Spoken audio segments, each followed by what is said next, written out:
Alright guys, let's get started. In this tutorial we are going to talk about null, not a number, and undefined. So let's take a look into all of these.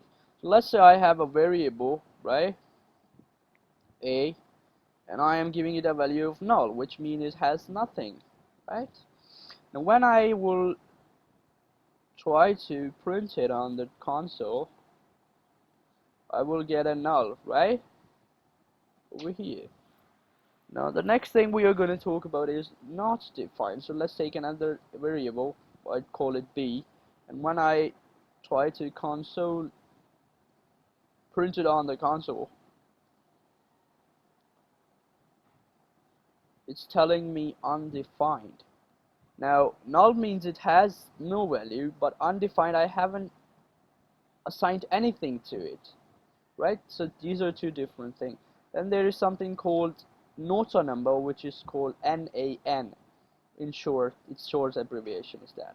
So why we get that? So let's say I have a string over here called web, and I am trying to divide it by 2, which actually not gonna happen, and it's going to tell us not a number, right?